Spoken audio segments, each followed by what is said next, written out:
Hey, before we start the show, make sure you hit the like and subscribe button so you continue getting notifications for Hostile Therapy with Big Red.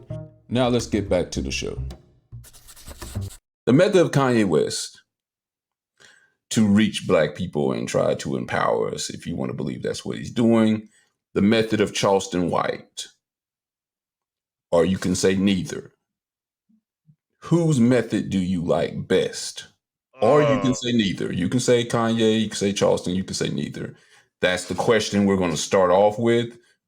We're going to give everybody a couple minutes to give their initial statement, what they got to say about that, and then we'll continue on the conversation about Charleston White's efforts to change the black community, at least from the hip hop culture since LT. I'll let you go first on this one. Give a couple minutes and tell us whose method do you like best, or neither of them? And if it's neither of them, tell us why. Are you ready? Go! It's going to be a very strong neither. Okay. But if you put a gun to my head, I'm easily going to go with Charleston White. And yeah, I can tell you why. Did we start the time already? Yeah, it started. All right, cool. So whereas I don't like his first message of overall, I have sticky notes now. I don't like his first overall message of telling me pretty much go to jail, nigga.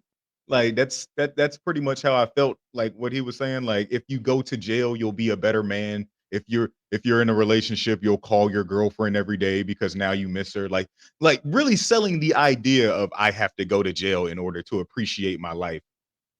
You sound like someone that's given 20 years of your life to jail. It sounds like you've been institutionalized and they've effectively and the fact that he said he's been working with the correctional office for a certain amount of time, I can understand that, because honestly the reason I'll agree with him more than Kanye West is his qualms about hip hop are 100% legitimate.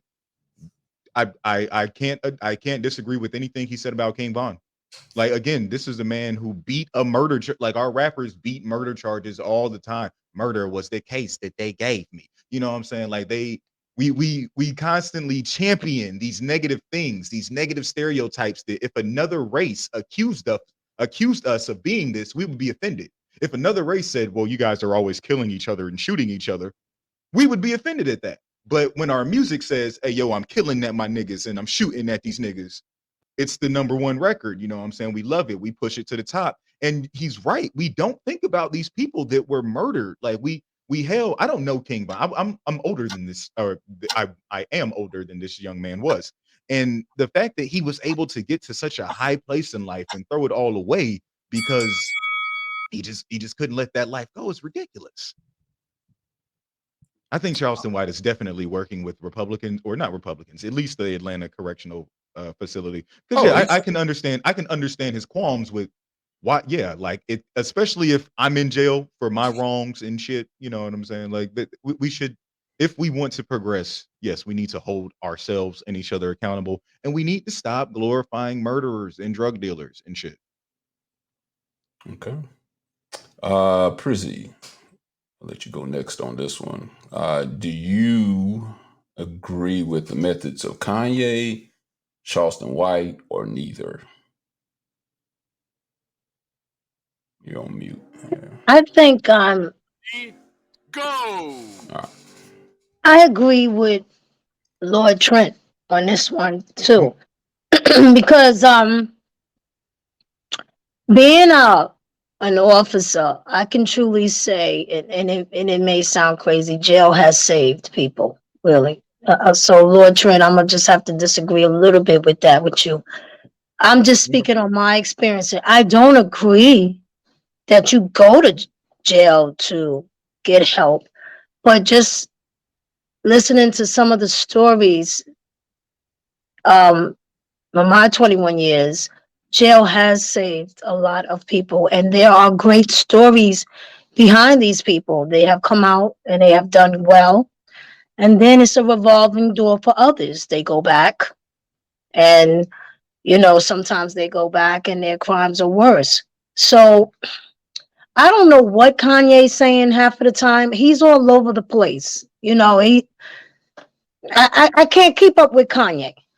But this gentleman, no, we shouldn't idolize rappers who are saying the B word or calling a woman a hoe or saying that selling drugs is the way to go. And we know a lot of these rappers all started out that way, being drug dealers, and now they're successful. And I mean, the only person I know that's really said something really positive was Jay-Z.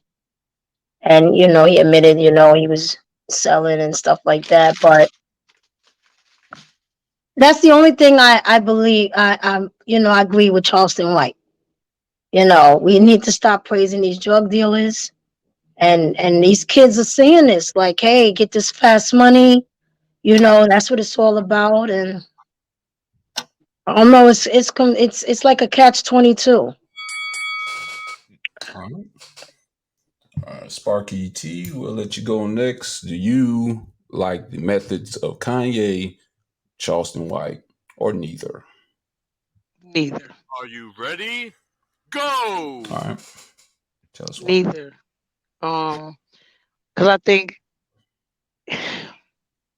on face value, both of them have something to say, but I think it's like they both tearing us down to try to get their point across.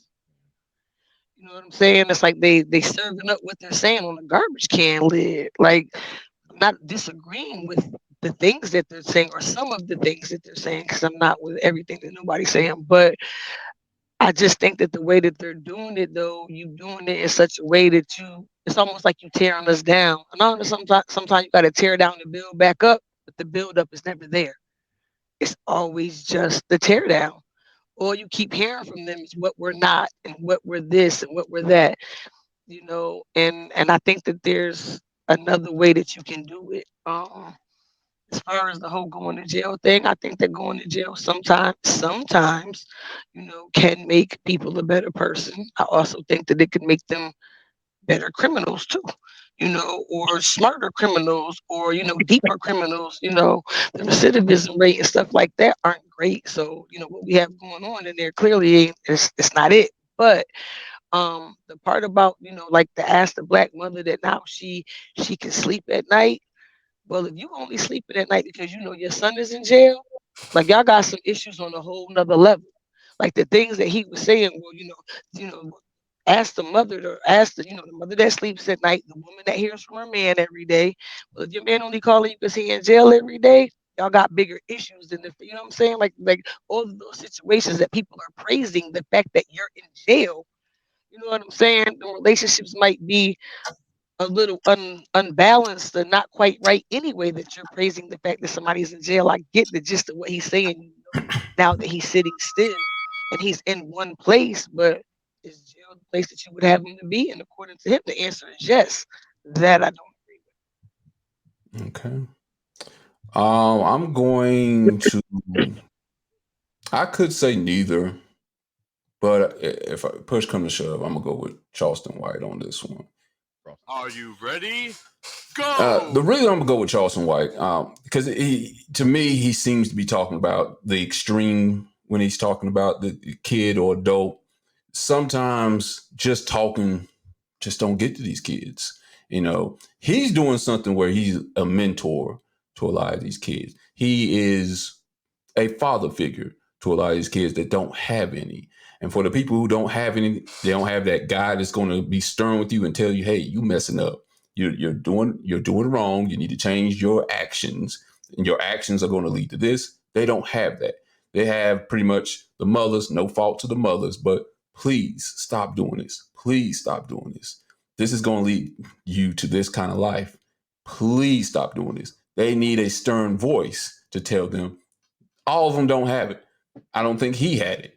And this is extreme to send them to prison. Yeah, prison is not a great place, and the recidivism rate, credit to Sparky on that one, is very high. A lot of people end up going back to prison because reform is horrible.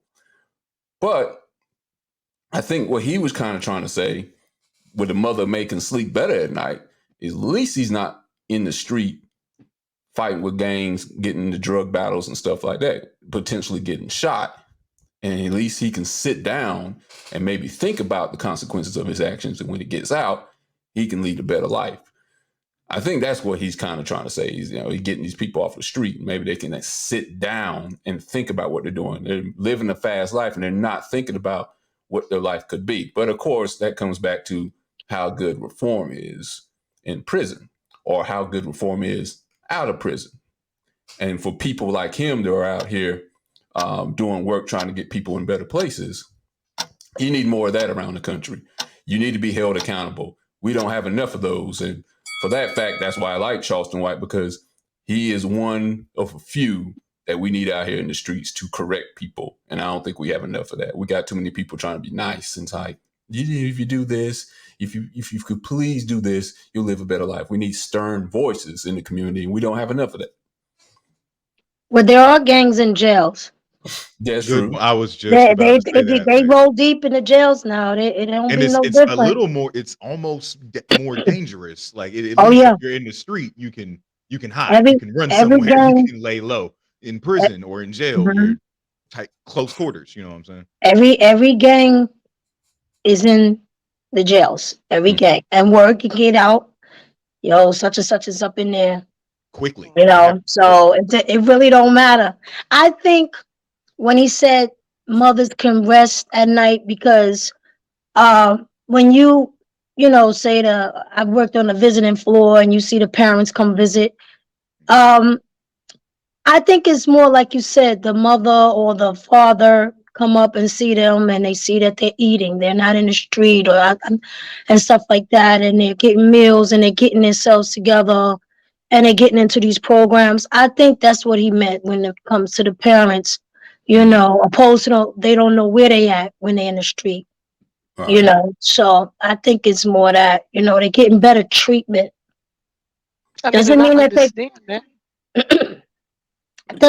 they're fully safe. Yeah. Well, you also have to think too, if let's say they don't even get treatment, but they're off the street from affecting someone else's life, that it does not live that type of life.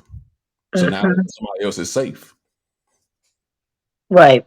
Yeah. Because I know in Rikers, they get everything. Okay? They get everything. They get more than us. Believe it or not. They get dental, they get their feet done, they get their nails done, they get their hair done. They're able to take courses, so when they come out, they have the ability to get jobs. Now it's up to that individual to follow through with that. But Rikers, they take care of them inmates as far as health-wise because it's their responsibility.